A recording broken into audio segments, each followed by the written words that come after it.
phrase, clause and sentence. What is different between phrase, clause and sentence?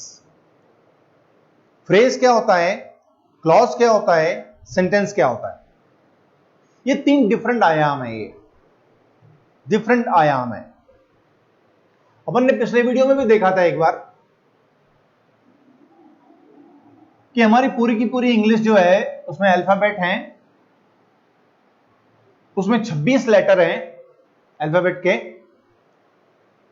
Vials और consonant के रूप में 21 consonants हैं और 5 इसमें वॉयल्स हैं। तो वॉल कॉन्सोनेंट मिलकर वर्ड बनाते हैं। consonant plus vowel plus consonant is equal to a word. Consonant plus vowel plus consonant is equal to a word. ये भी एक वर्ड है, ये भी एक वर्ड है,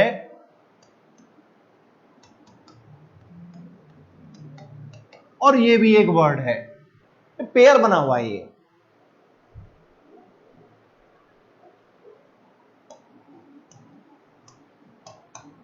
word plus word is equal to a phrase. वाक्यांश जिसको अपन हिंदी में कहते हैं वाक्यांश। वर्ड के साथ वर्ड मिलाओगे तो फ्रेज बनेगा।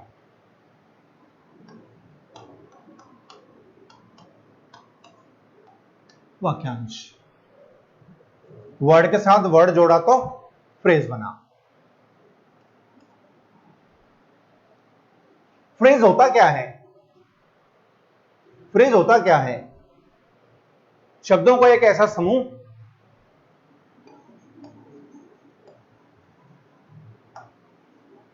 a group of words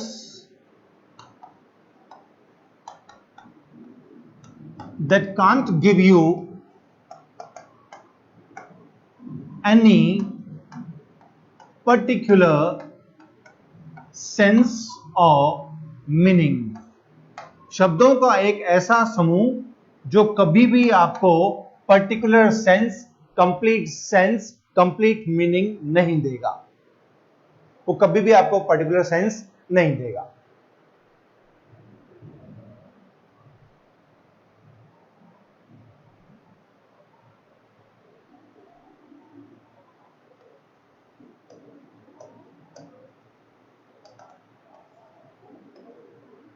A very brave boy। 1 2 3 4 word हैं इसमें, 4 वर्ड है, ये फ्रेज है। एक बहुत बहादुर लड़का। क्या करूं मैं इसका? क्या करूं मैं इसका? कैसे यूज करूं मैं इसको?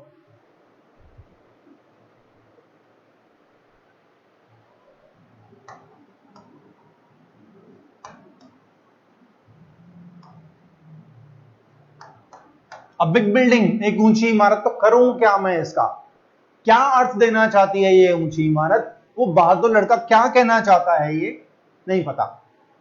फ्रेजेस कभी भी आपको कंप्लीट मीनिंग नहीं देगा, कभी नहीं देगा। फ्रेजेस जितने भी हैं, जैसे भी हैं,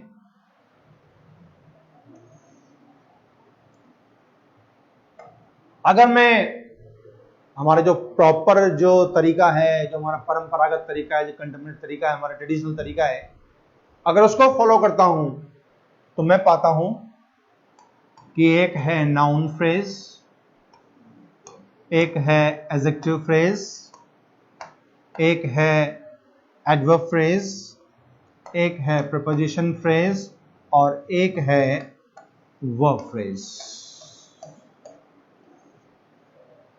फ्रेज नाम आते के साथ ही दिमाग में आ जाना चाहिए कि यहां कम से कम 2 वर्ड होने चाहिए जो अपना मीनिंग नहीं दे रहे हो, इनके बीच में वर्ब नहीं होनी चाहिए।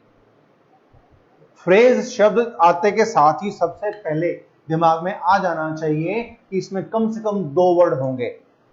ज्यादा से ज्यादा हो सकते हैं, लेकिन कम से कम 2 तो होंगे ही होंगे, और इनके साथ में कोई वर्ब नहीं होगी, क्योंकि जैसे ही वर्ब अड़ेगी ना, वो क्लॉज बन जाएगा।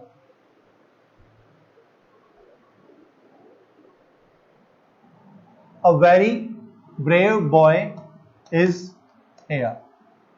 एक बहुत बहादुर लड़का यहां आया है।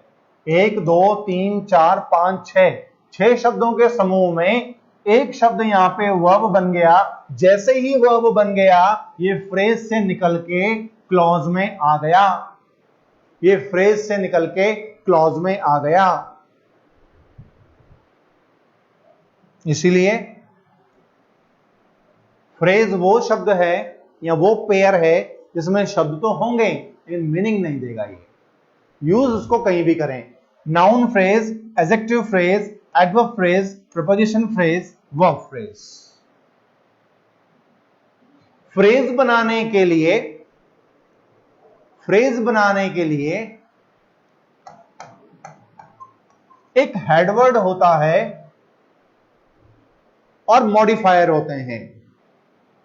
मॉडिफायर माने उसको सुधारने वाले, उसके बारे में कुछ कहने वाले, उसके बारे में कुछ बताने वाले। अगर वो पहले आके बताएंगे तो वो प्री मॉडिफायर कहलाएंगे। अगर वो बाद में आके बताएंगे तो वो पोस्ट मॉडिफायर कहलाएंगे। अगर वो पहले आके बताएंगे तो प्री मॉडिफायर कहलाएंगे, बाद में आके बताएंगे तो पोस्ट मॉडिफायर कहलाएंगे।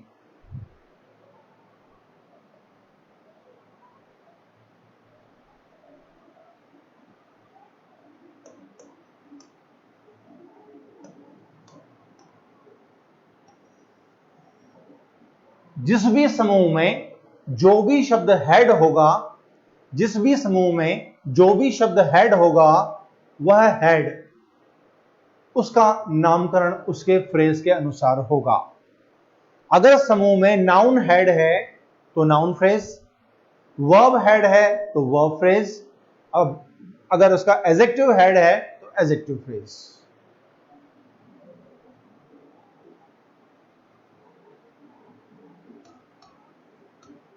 Boy, a boy,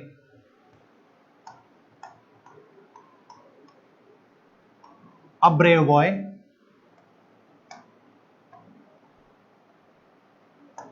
a very brave boy। लड़का, एक लड़का है, बहादुर लड़का, बहुत बहादुर लड़का।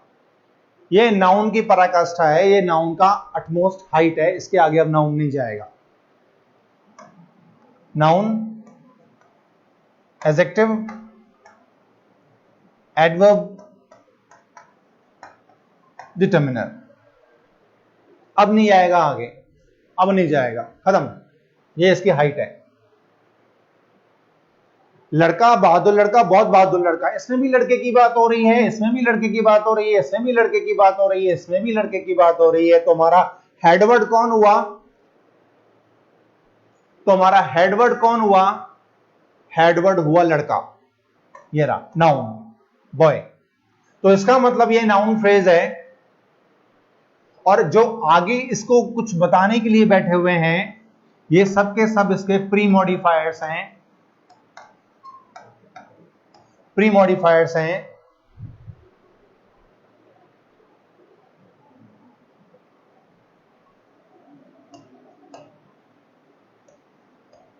A boy with a broken chair was standing at the bus stop। एक लड़का टूटी हुई कुर्सी के साथ, एक लड़का टूटी हुई कुर्सी के साथ। मैं किसकी बात कर रहा हूं? कुर्सी की बात कर रहा हूं। कुर्सी के टूटे होने की बात कर रहा हूं या लड़के की बात कर रहा हूं? मैं बात कर रहा हूं लड़के की। एक लड़का जो कि टूटी हुई कुर्सी लेकर आया है, ये नाउन। ये पीछे आया है इस लड़के के बारे में बताने के लिए, ये पोस्ट मॉडिफायर। अगर पहले आएगा तो प्री मॉडिफायर, बाद में आएगा तो पोस्ट मॉडिफायर। अब बात ये नहीं है, अब बात थोड़ी इसको अपन चेंज करते हैं। Very tall young men.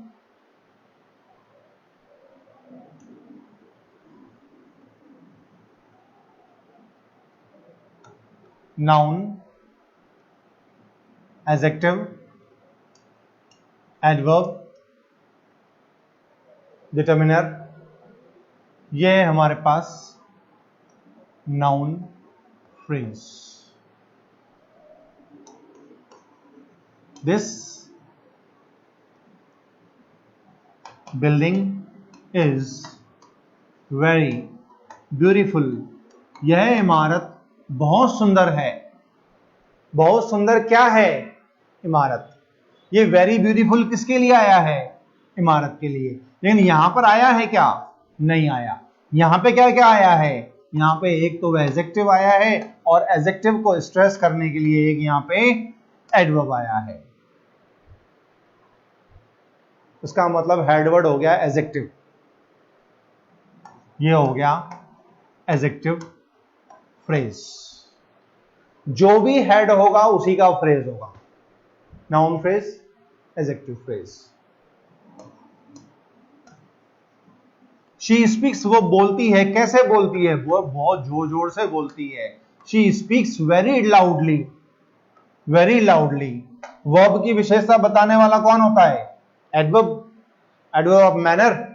जिस शब्द के पीछे एलवाई लगता है adverb of manner. Sweet sweetly, soft softly, loud loudly. हम जब बनाते हैं slow slowly, adverb of manner और ये एडवर्ब ऑफ डिग्री. दोनों ही adverb.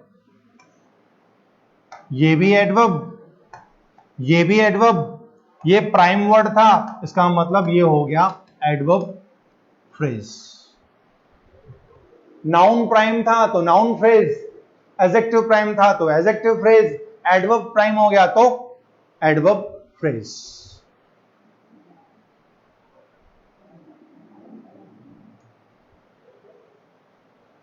Adverb phrase.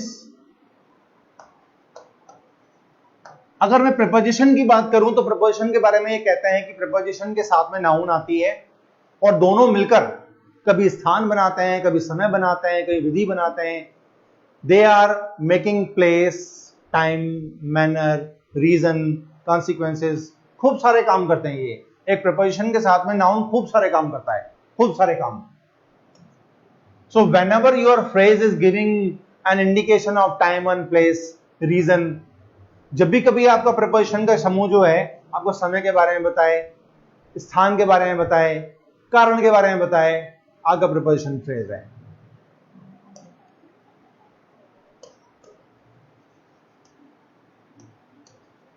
I found a